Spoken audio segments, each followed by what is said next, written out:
Hi, welcome everyone. I'm P.Eng, the Technical Director at CHBA BC. Before we begin, I would like to take a moment to gratefully acknowledge that CHBA BC operates on the unceded, traditional and ancestral homelands of hundreds of Indigenous peoples and nations across British Columbia, each with their own unique traditions, history, and culture. Thanks for joining us for today's information session on the latest revision to the BC Building Code. We'll be focusing on Part 9, energy efficiency requirements and the zero carbon step code. We are pleased to have Scott Williams, Senior Codes Engineer with the Building and Safety Standards Branch, to present this information. And with that, I'll pass that on to Scott.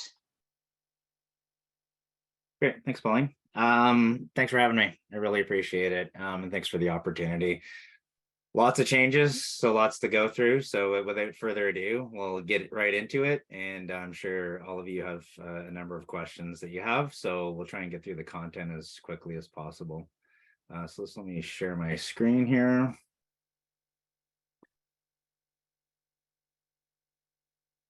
Okay. Okay, can everyone see that okay? Yes. Awesome. Okay, as Pauline said, with the introduction, I'm Scott Williams. I'm with the Building and Safety Standards Branch with the province of BC. I'm the Senior Codes Engineer. So from a technical standpoint, I was the point person for all of the changes with regards to energy efficiency and greenhouse gas emissions. So what I'm going to do is I'm just going to quickly go through a bit of an overview with regards to the commitments that the province has with regards to energy efficiency and carbon pollution. I'll go through some of the technical changes as quickly as I possibly can. There's a lot to go through. There's going to be a focus on Part 9 because I understand that that's going to be what the primary interest would be with this group, but I will be also touching on Part 3 and Part 10. And also there's with regards to both energy efficiency and carbon pollution, talk about the different compliance options as well as a couple sample projects as well too, to give you a flavor of what you'd be looking at. So with regards to where we are right now, it's as of May 1st, 2023, we have the 20% better commitment with regards to energy efficiency. So what that means is that the step code is now the new minimum mandatory requirement in terms of step 3 for Part 9 residential construction. And so what the step code is essentially it's performance-based criteria with regards to overall energy use of the building. So through that performance path, you would be doing some energy modeling as well as some air tightness testing in order to prove that you've met the overall metrics with regards to the step code. Because it's performance-based, you have the latitude of choosing systems and components that work best for your project.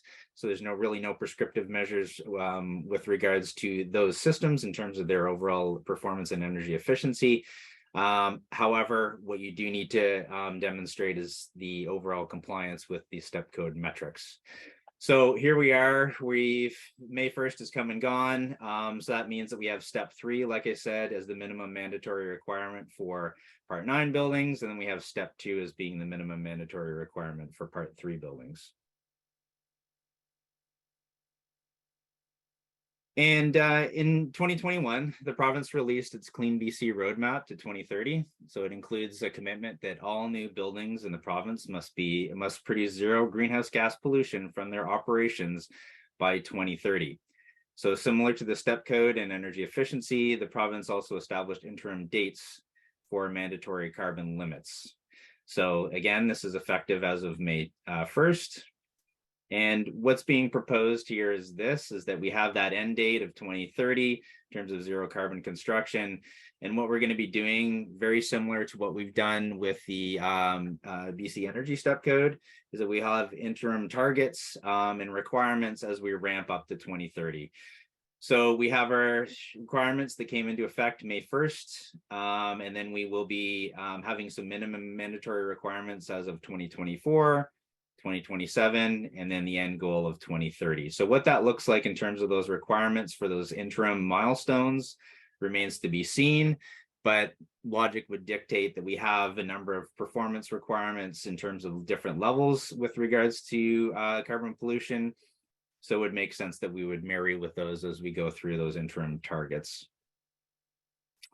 So I'll just go through quickly some of the changes with regards to energy efficiency as it relates to both part 10, so part 3 buildings, and part 9. So with regards to part 10, one of the key changes is that we're now referencing NECB 2020.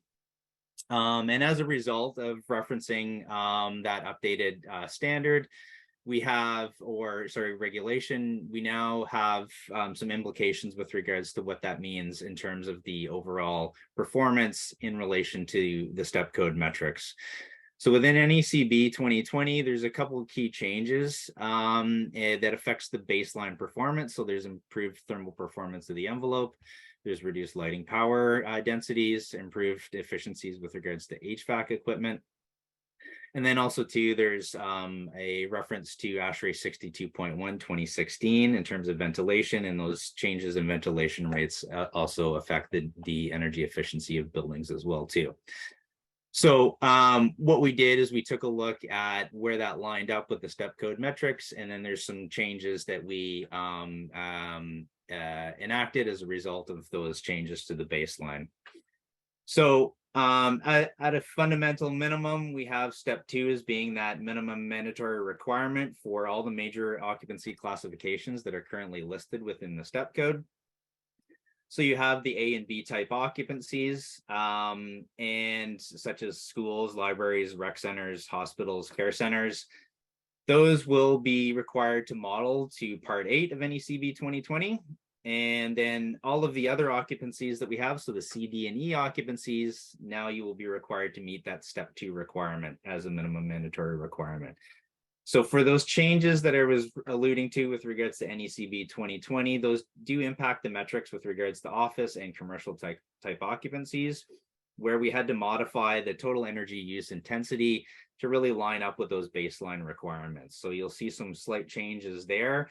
The TEDI values, so the thermal energy demand intensity, that remains the same, but you will notice some changes with regards to those different occupancies with regards to total energy use.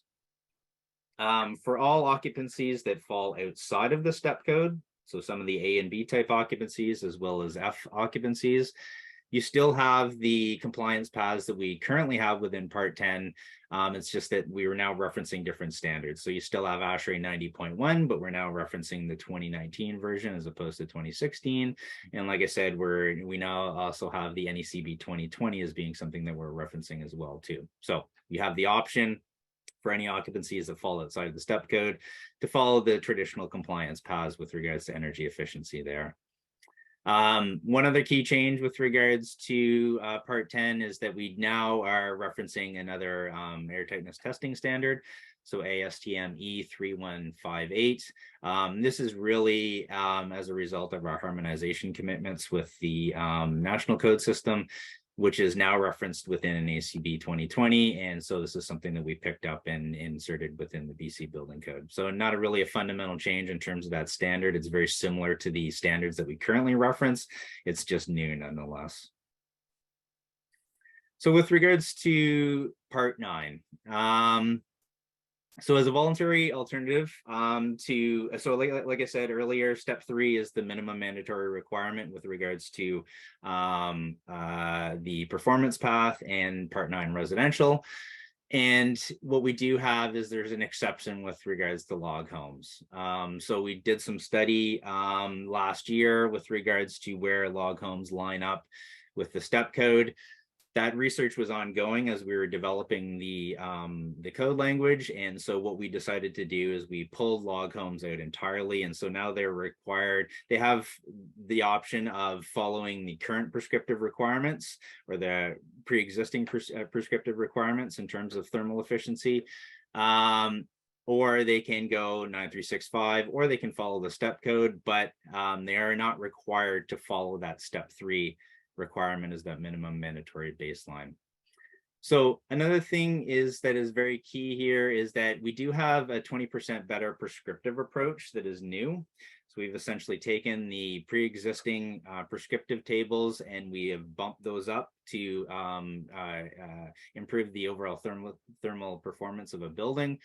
And so one key thing is that the code defaults to the performance path as a minimum mandatory requirement. However, should the prescriptive path be adopted by a local authority and written into their bylaws, then that is something that you would be required to follow. So that is an option.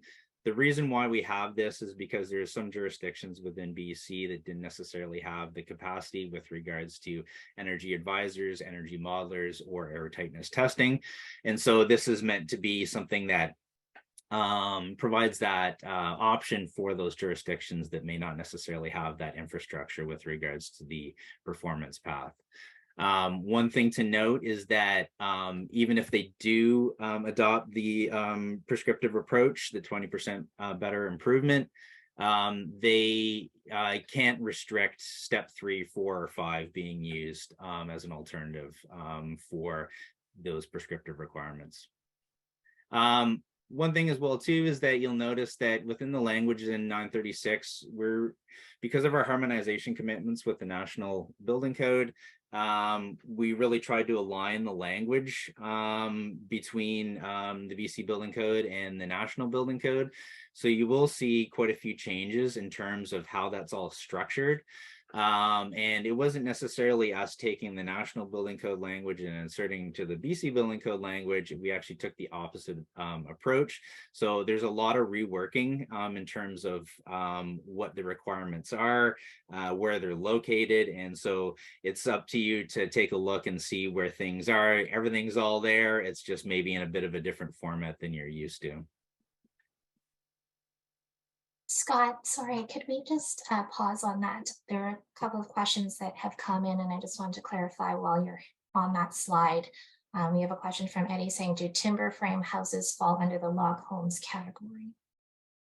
So no, not necessarily log homes. We have defined log homes within the BC Building Code in terms of those exterior opaque elements. So timber frame, you're typically going to have some infill, and so that doesn't necessarily qualify as being a log home. So take a look at the definitions that we have within the BC Building Code, and that'll make it a little bit clearer.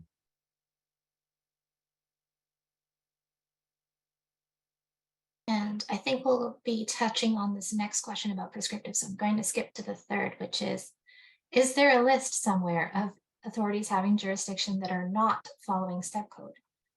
No, not at this point.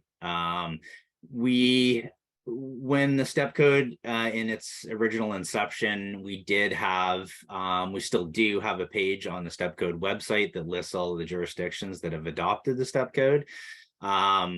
In terms of keeping that up to date, in terms of what step is being followed, has been a bit of a challenge for us. So we're not necessarily notified with regards to that information.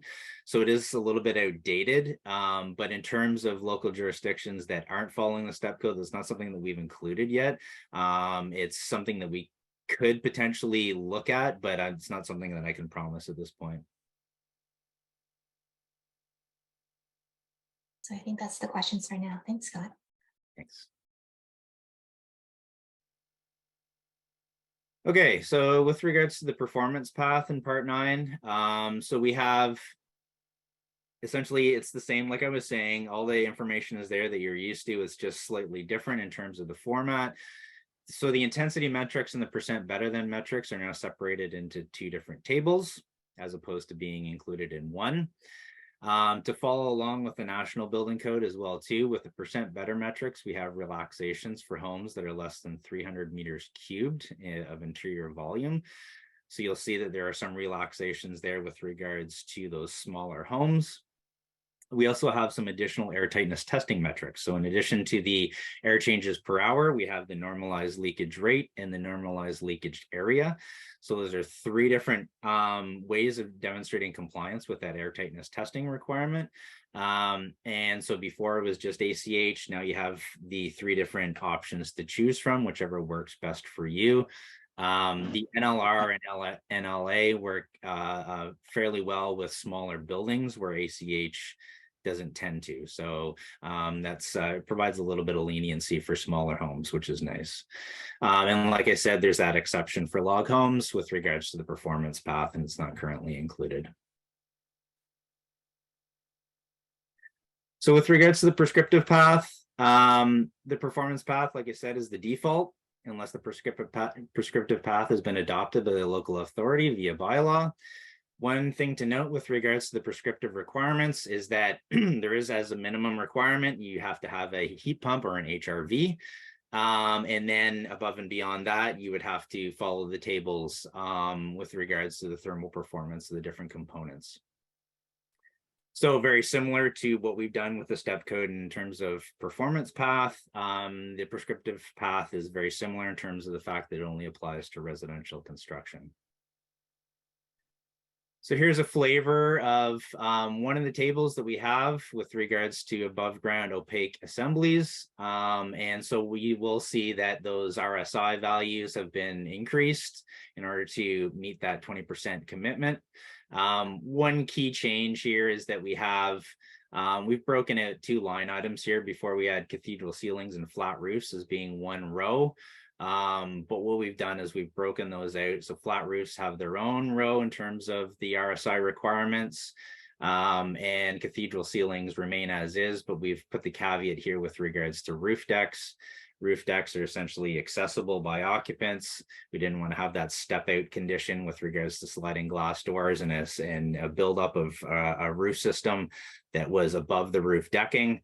And so we've maintained that in terms of the cathedral ceilings, in terms of that RSI requirement, whereas flat roofs, which aren't accessible by occupants, there's the ability there to really bump up that RSI value if you do have a conventional sort of SBS type roof system.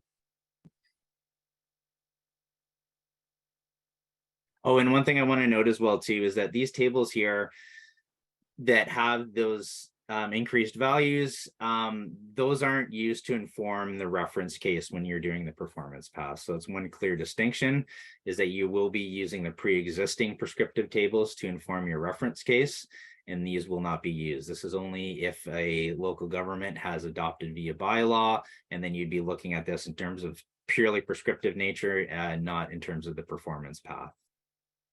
So here's another table that we have with regards to fenestration, and you see that it has a U value of 1.22 across the board for all climate zones. So into the zero carbon step code. So just the general overview. There are 2 new sections in the BC Building Code, Section 937 and Section 10.3. that local governments may use if they wish to regulate the greenhouse gas pollution produced by new buildings, which became effective on May 1st. So this is an opt-in standard. So we have, very similar to the inception of the step code, we have the ability of local governments to choose whether or not they want to partake. And if they do, they will set the associated emissions level, and then they will write that into their bylaws, and that's what's required to be followed in that jurisdiction. So there's a couple key points that I wanted to clarify. First, the zero carbon step code is not part of the existing BC Energy Step Code. While the BC Energy Step Code addresses the energy efficiency and performance of new buildings, the new zero carbon step code targets their operational carbon performance. So they are 2 separate regulations. Second, the standard only addresses the emissions produced by buildings during their operation. It does not regulate a building's embodied emissions. Builders and developers working in communities that have adopted it will be required to demonstrate compliance with one of its levels. So very similar to the Energy Step Code, the Zero Carbon Step Code is based on varying and measurable performance levels or tiers. So local governments that choose to reference the Zero Carbon Step Code in their building bylaws can specify the level of climate ambition they want their new buildings to achieve. The regulation staggers climate performance on 3 levels. So we have moderate, strong carbon performance, and zero carbon performance. And there's also a measure only option as well too. And so I'll get into that in a little bit more detail. So with regards to the measure only, it's a community using this option would require its builders to measure and report the amount of carbon pollution that their projects will produce. The province offered this measure-only step to help raise awareness of the need for communities to look at carbon pollution, but it will not reduce their emissions. So it's very similar to essentially step one within the energy step code, taking that approach of just doing the modeling, taking a look to see where it performs, where it doesn't necessarily have those really stringent values in terms of the overall outcomes. So just as a general overview, the moderate carbon performance would typically equate to the decarbonization of either the space conditioning or the domestic hot water systems. Achieving strong carbon performance would typically equate to decarbonization of both space conditioning and domestic hot water. And then the zero carbon performance would typically equate to decarbonization of all uses. So I'll get into that in a little bit more detail in terms of the Part 9 context. So what's included in the zero carbon step code? It's really all the same occupancies that we included in the BC Energy Step Code. So we've basically just drawn that line across, and we have the exact same occupancies represented in the zero carbon step code as we do as the BC Energy Step Code. The reason being is that we're already going through that whole process of determining the performance of the building. So it's actually married in really quite well with regards to what was already being required in terms of energy efficiency.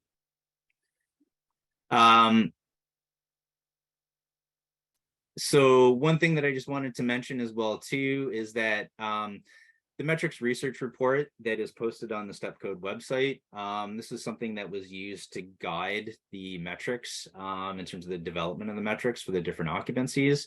So, and that is available on the step code website. And so if you'd like, take a look. There's a lot of information there which provides different end uses, what that actually means in terms of the overall building performance, given the various levels of energy efficiency. So it provides a really good idea of what you can look at in terms of those different equipment and systems that would allow you to comply with the zero carbon step code and the different levels. So when key item here is the fact that we now have within the BC Building Code, we have emissions factors for certain energy uses. So we have electricity and natural gas. We have emissions factors that are baked directly into the BC Building Code. And we just issued a bulletin as well too on May 1st that has an outline of other types of fuels that can be used. So this outlines emissions factors for propane, oil, diesel, and wood. What we will do is we'll then take that table that we've provided in the bulletin, and we will be rolling that into the BC Building Code when it goes to the next version, which is due out hopefully at the end of this year in 2023. So there will be some changes there in terms of additional emissions factors. With regards to district energy systems, this is really up to the local government to determine what the associated emissions factor is going to be based on the discussions with any utilities. And just to note as well too that we don't have an emissions factor with regards to renewable natural gas. So it's not a compliance option within the zero carbon step code, because really there's no way at the time of design and construction to determine if the buildings will be using renewable natural gas or not. It uses all the same infrastructure, so that needs to be clarified. So as we move through the evolution of these requirements, we will take a look at renewable natural gas again. So high-level overview of what this actually means in terms of Part 9. So there's essentially 3 different compliance options within Part 9 residential. So we have absolute metrics, so that's total GHGs over the year. We have intensity metrics, which is measured per floor area. And then we also have prescriptive requirements as well. So both the absolute and intensity options require using software to calculate how much operational carbon pollution the home will produce. If you take a look at that highest requirement in terms of the most stringent, you'll see that this actually isn't actually 0. The reason being is that the energy that we're actually pulling from the grid does have an associated emissions factor. And so that's represented in the fact that we can't actually get to 0 at this point because we don't actually have that clean grid. So that's something that the province is working towards, which with regards to the 100% clean electricity delivery standard. So that will be cleaning the electricity grid. And as we go through that process of greening of the grid, that will be reflected in the metrics as we evolve through through these requirements.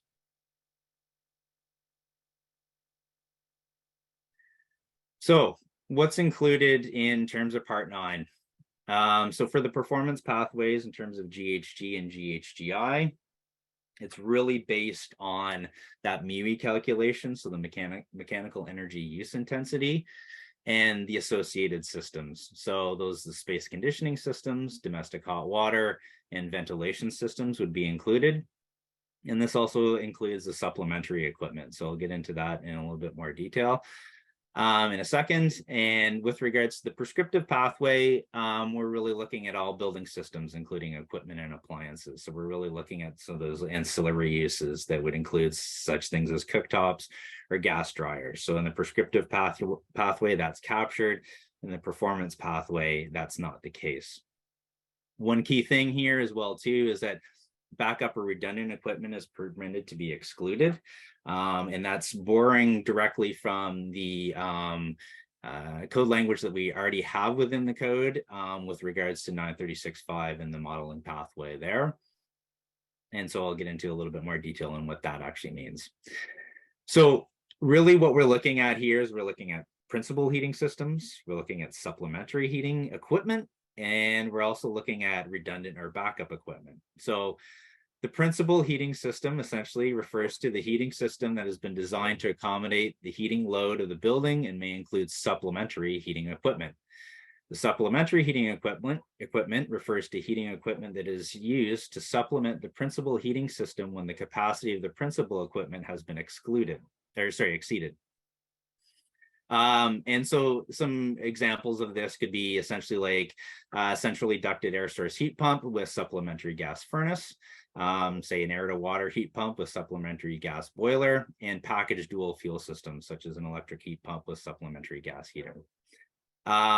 With regards to the redundant or backup equipment, this essentially refers to equipment that is installed in addition to the principal heating system, is independent of the principal heating system, and is not designed to meet the space conditioning load of the house. So examples of this could include wood burning stoves, gas fireplaces, and emergency backup equipment. So in terms of determining, I know there's a lot of questions that have been asked with regards to, well, how do you determine what the principal system is and what the supplementary system is? Like you could have a situation where you have, say, like heat pump mini splits in one of the bedrooms and in the living space, and then all the other rooms in the house would have electric baseboard. So what do you actually include as being the principal, and what's the supplementary? I think really my only advice to you with regards to this is, what is the intent of the design? What is the intent in terms of the principal system? And what's the intent in terms of what that supplementary is going to be doing? So if you're going to be using those mini split air source heat pumps as your primary or principal system, and then once that capacity is exceeded, then the electric baseboards would kick in, then that's something that you would essentially model in terms of demonstrating compliance. Having those discussions with the AHJ with regards to that approach is highly recommended, just to make sure that everyone's on the same page. And with regards to redundant and backup equipment, again, this is really intended to address sort of that safety issue for those colder climates within BC where there may be power outages. And so they may have, the grid may go down for a period of time, in which case, from a safety perspective, they need to have those backup or redundant systems to maintain a safe level of heat within the home. So currently those aren't included within the calculations, so not to worry about those. And in terms of the prescriptive pathway, I'll show you in the next slide what that represents in terms of the tables and the code language. But what we're looking at is, with the different levels, it's just the decarbonization of the space conditioning, decarbonization of both space conditioning and domestic hot water. And then the most stringent level includes those ancillary uses, like I was saying. So it does actually include cooktops or gas dryers. But one thing to note is, as I stated before, with the backup or redundant equipment, it's not necessarily required to be included within the calculations. And so again, things like wood stoves would not be included within that calculation methodology. So I don't know if there's any questions there, Pauline. There's kind of a lot to chew on there, but There's more streaming in as we speak, so I might have to start from the bottom and work my way up. So Andrea asks, is a supplementary gas heater still required when the heat pump can work down to -30 and also can come with heat coil as backup?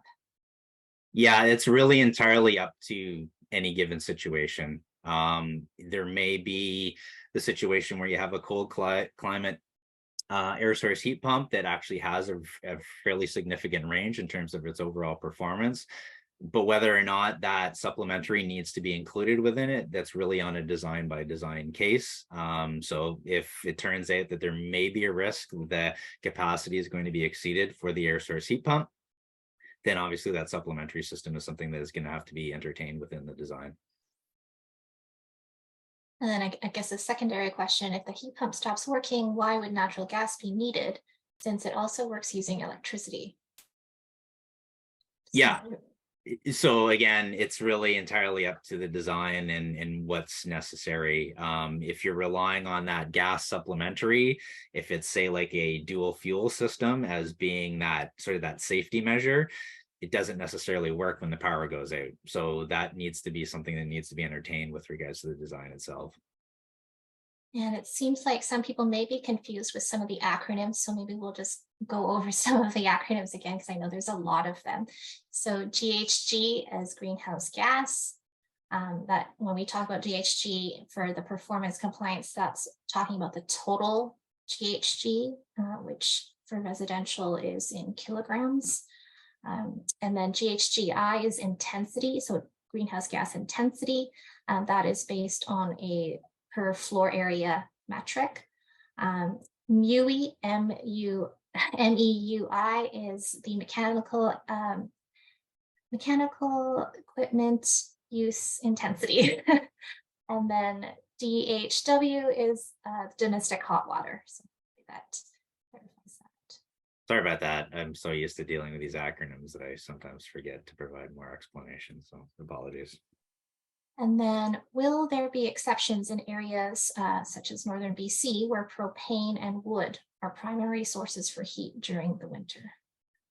Yeah, so we have within the bulletin that was just issued, we have emissions factors for those different fuel types. So if a local government is requiring a different a step within the BC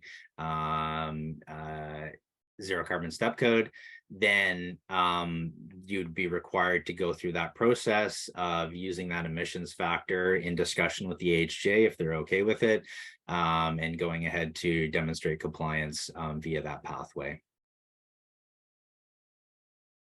And then maybe a step back, why does the zero carbon step code exist? I thought the energy step code, MEUI and EUI targets were selected in such a way that electrification was required at higher steps. No, not necessarily. With regards to the BC Energy Step Code, it's always been fuel agnostic, and the same holds true for the zero carbon step code. So what we're essentially finding is that with improved energy efficiency, yes, it does obviously reduce loads. It does reduce the amount of energy consumed by the building, but being that it's fuel agnostic, that fuel could be really anything. And so, which means that, you could have a really well-performing building in terms of energy efficiency, but you still actually may, depending on the systems that are selected, you may actually have a fairly high GHG output as a result. So This was just kind of the natural evolution. And like I was stating earlier in the presentation with regards to the commitments via the province, there was that commitment to go to zero carbon new construction by 2030. And this is our interpretation and path of how to get there. So in terms of the performance path and energy efficiency, it really marries in quite easily with what we've already done with regards to energy efficiency. GHGs is part and parcel to that energy consumption of the building. It's easily reported via the energy modeling process. So it's just the next logical step with regards to reducing the GHG output of buildings. Like I said, we have that commitment via the province to undertake these commitments as well too. Tracy had a question about which jurisdictions beside Victoria have adopted the zero carbon step code in their bylaws. From my understanding, there will be a peer network group, if I'm correct, that will be monitoring who is adopting the zero carbon step code. Oh, great. Okay, good. So hopefully that will be posted somewhere in a public. Yeah, I'm aware of Saanich. I think they've jumped on board, but that's all I've heard at this point.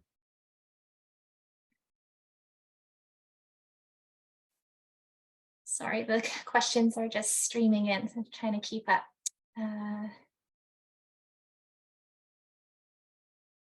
By 2030, when zero carbon is required, will all energy need to come from the electricity grid and renewable? Not necessarily. It obviously it restricts the amount, the type of fuel that's being used. But if you can take the approach of being way more energy efficient in terms of reducing those loads, and that gives you a little bit more latitude in terms of what you could potentially use within the building. So yes, it does restrict the fuel type that's used, but there still is, again, being fuel agnostic, there is still some leniency within the code as to how you actually get there, given the fact that it's performance based. And just to confirm, I think Lori wasn't sure about whether gas cooktops, gas dryers, gas fireplaces are or are not included in the emissions for zero carbon step codes. I think you touched on that earlier about the performance and prescriptive, but maybe we should just repeat it.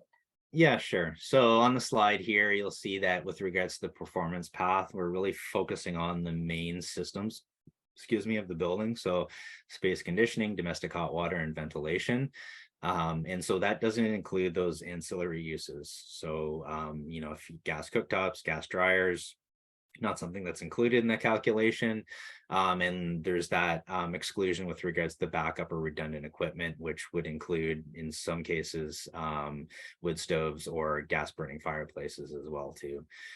So when you go to the prescriptive pathway, it is a little bit more restrictive as you get to the higher levels. So the more stringent level actually does account for, like I say on the slide here, all building systems, including equipment and appliances. So that includes all equipment or appliances that basically convert fuel to energy. A more general question, how is the energy step code being enforced and by whom? So the local governments can choose to enforce it. They have the authority to do so. And so typically the way it's done is that if a local government so chooses to have any steps within the step code or upper steps, say 4 or 5, then this would be written into their bylaws. Given the fact that step 3 is now the new minimum mandatory requirement, this is the new base code requirement. So it doesn't necessarily need to be included within the local government's bylaws. Those upper steps, if they're choosing to adopt those, they will be. But it's the local government that would enforce the requirements within the code as they so choose.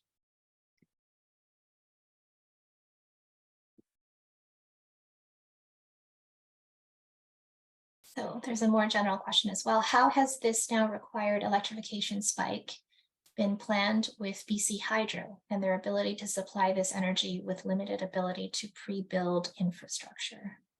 Yeah, so throughout this entire process, we have been engaging BC Hydro. They have assured us that they do have the capacity as we move towards further electrification. So this is something that is ongoing. They're still working on, like in terms of distribution, what that actually means. But this is part of the discussion that we've been having right from day one, making sure that there is that capacity that's available.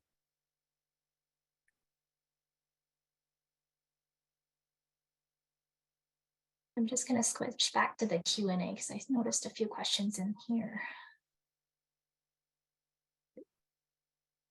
Has there been any consideration with regards to allow non-ducted hood fans to increase air tightness? Has there been any thought about reducing tempered makeup air requirements when we have a case where the primary fan exceeds 0.5 ACH?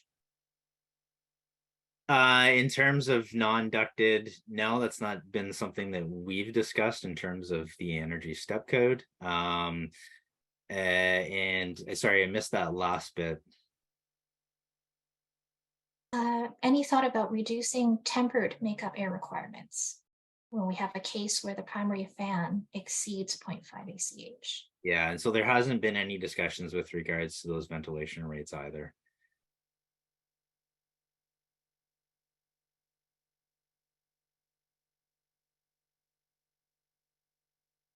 Can you please clarify renewable gas can be used to measure GHG metric? I think they mean that whether the GHG metric will consider renewable gas.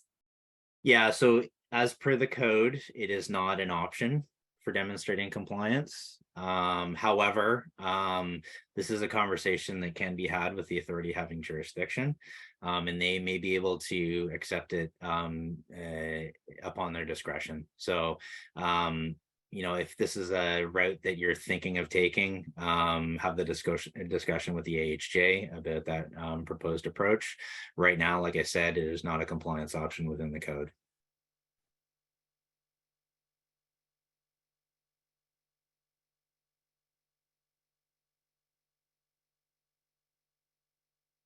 And Pauline, do you want me to just start going through some of the other slides and you can kind of take a look at as we keep on going? Sure, sounds good. Okay, sounds good. Glad there's so many questions.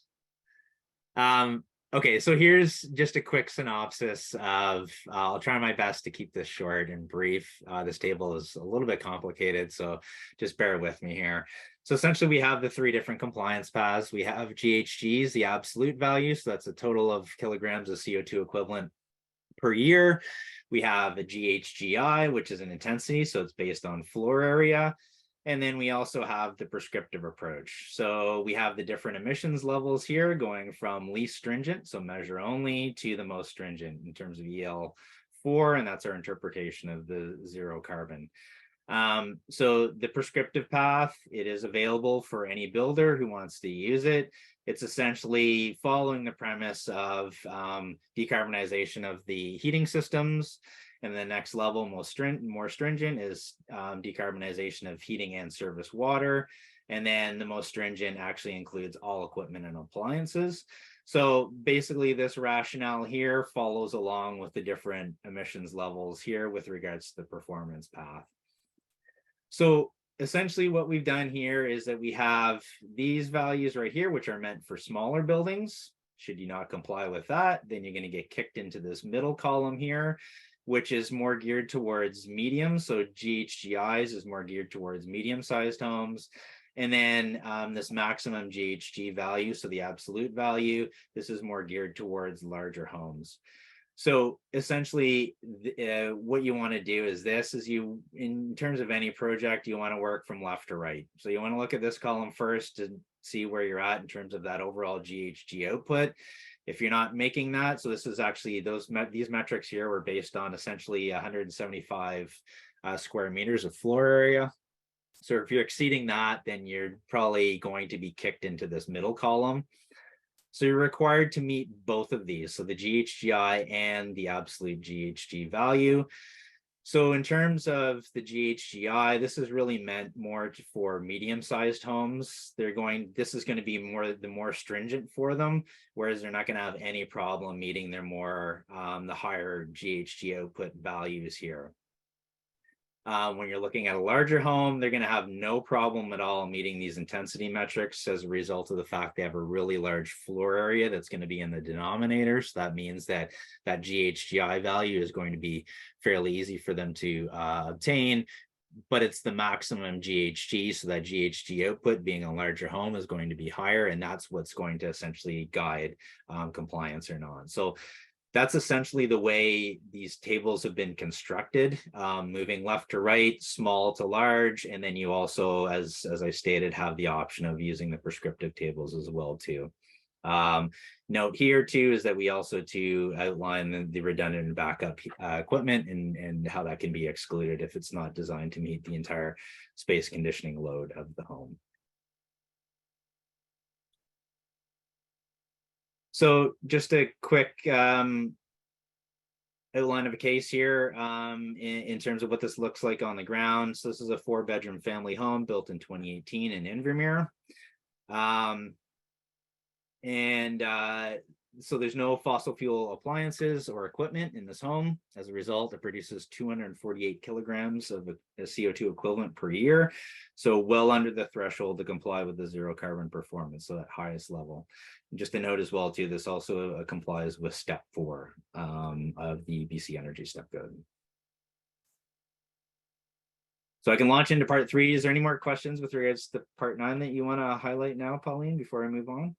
I think there was a question about the tables where you had all of the values for GHG and GHGI, and just how do they know which column is intended for smaller medium homes or prescriptive, because they are not clearly labeled. And I think that was the intent, but maybe we can expand a little on. Yeah, it's really, like I said, working from left to right. So if you're, for any given project, look at this leftmost column and see if you comply. If you don't, then you're going to be kicked to the middle column here. And so, like I said, this is really, these metrics, as you can see, they're significantly less than these values here. And the reason being is that they're geared towards a smaller home. If you're not complying with that, then you're going to have to comply with both the GHGI and the total GHG in terms of that maximum cap. And this middle column is really intended for medium to large sized homes. For the prescriptive path, like I said, this is available to any builder. You don't necessarily need to go through the performance path. If you're going through the energy modeling process, then it's something that is the outputs are easily generated in terms of demonstrating compliance. However, if this is always an option, should you choose. So hopefully that answers your question. The tables are a little bit complicated, so.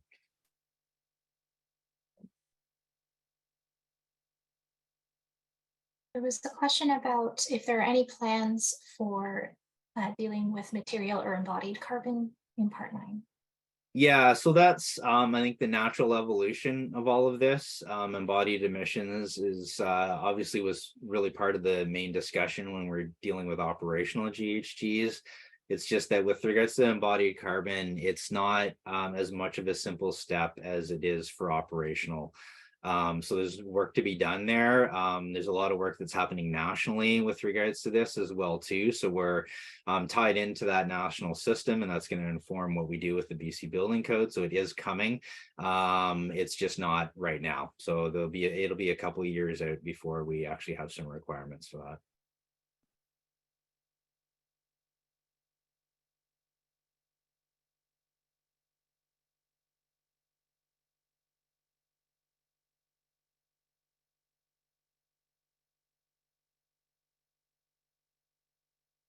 I think we can move on for now, and then we'll have to skip back to the energy step code afterwards.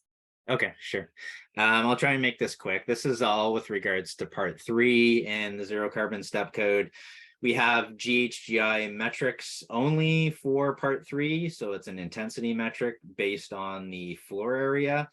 And for the different occupancies that are listed within the step code, so basically the zero carbon step code for part 3 marries into the zero carbon step code in terms of the occupancies that are listed. So it's the exact same that you would see in the energy step code as is in the zero carbon step code.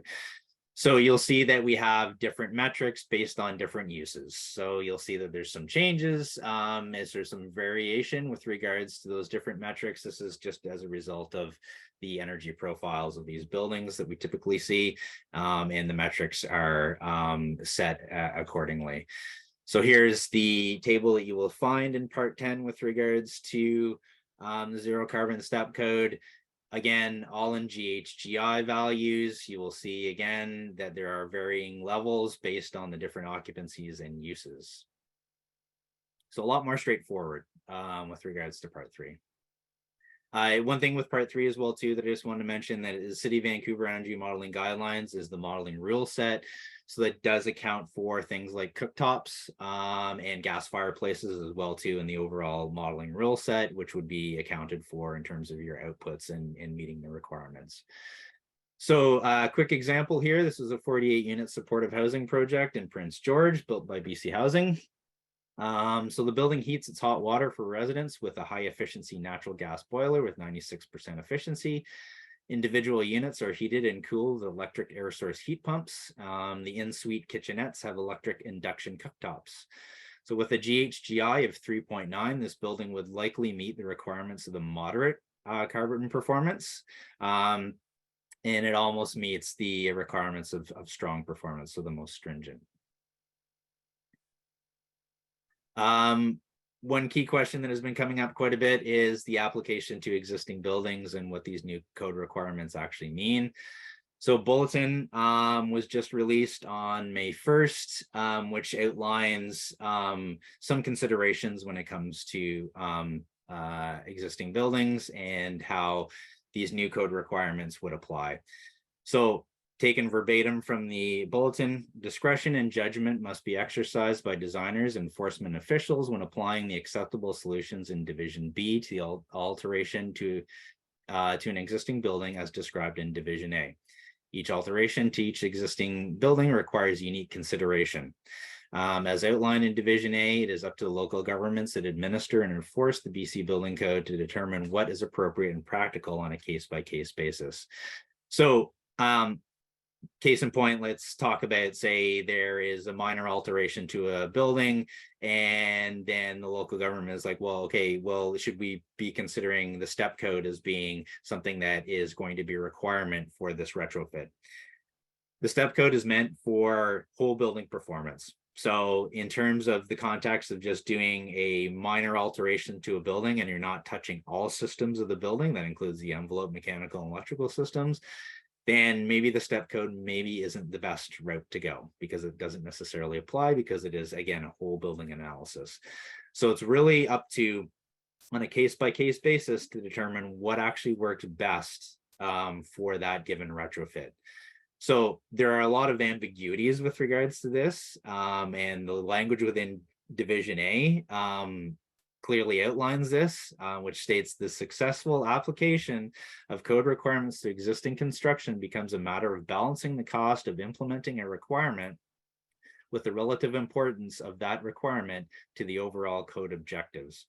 So steps moving forward with this and providing some clarity.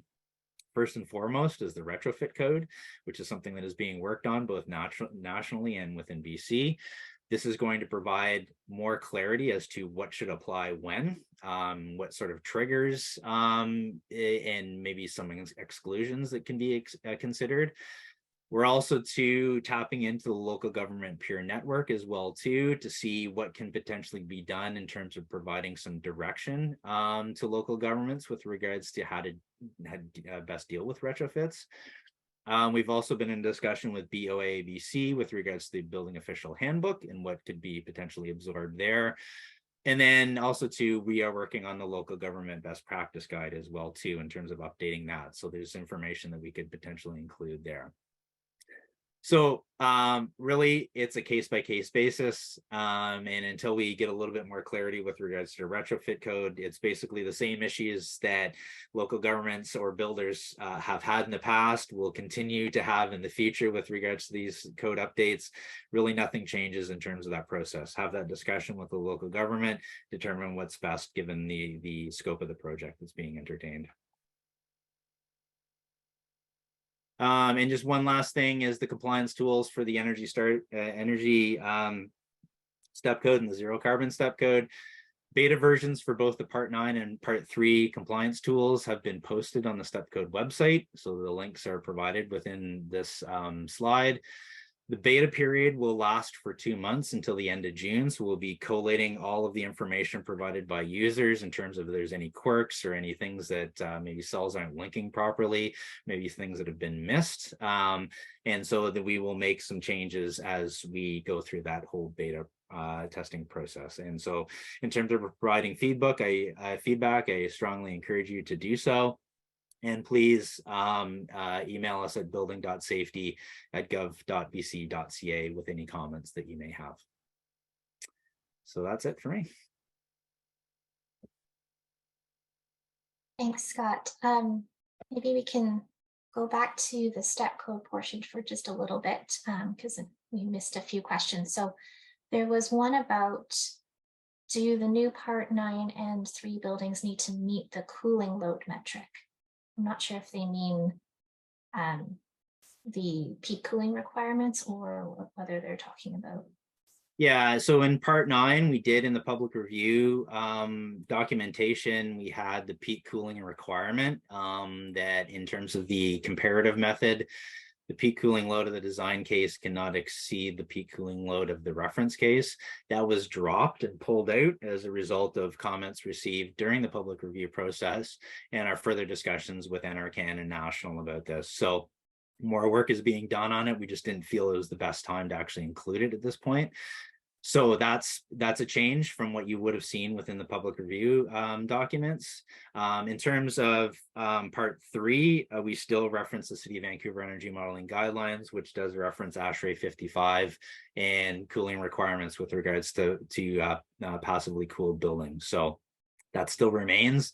And just a note as well, too, that we are working towards cooling requirements in general for both Part 9 and for Part 3, which we will be including within the public review documentation for the next version of the BC Building Code. So take a look for that and provide comments as you see fit. And that will be one of the key changes for the next version of the code, which I mentioned will be out at the end of this year. We're anticipating anyways. So there was a question about addressing air leakage and the new prescriptive step code.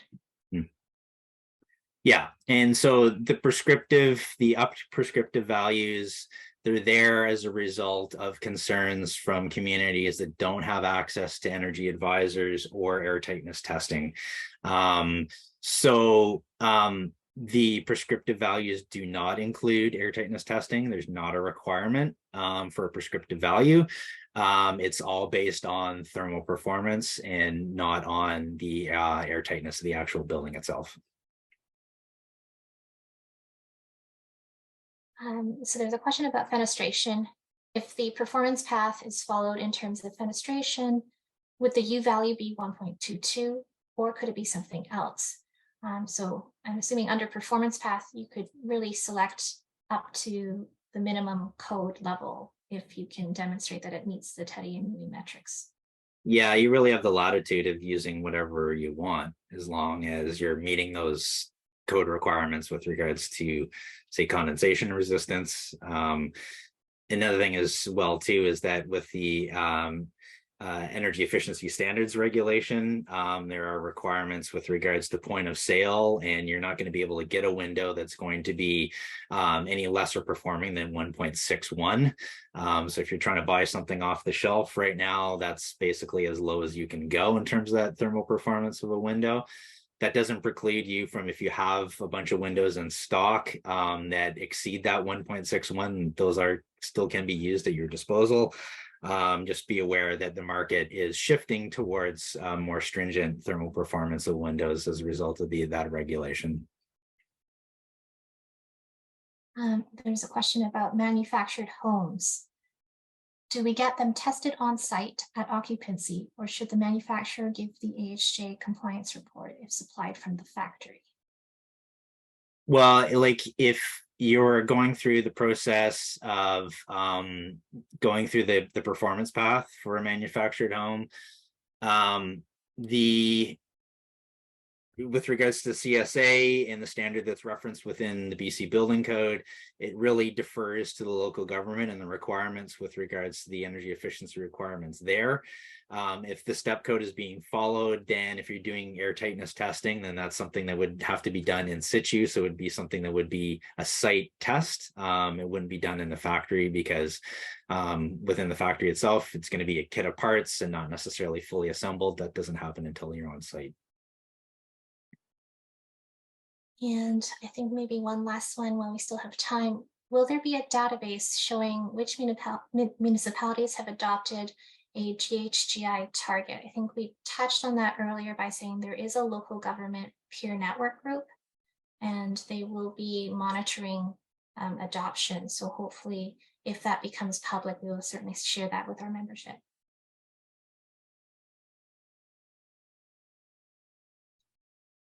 And I apologize if we haven't gotten to your question. If you do have other questions following this session, feel free to give us an email, and we'll try to send out a summary of all of the Q&A that's happened through the chat as well. And a recording and a copy of the presentation will be shared with this group. So thank you so much.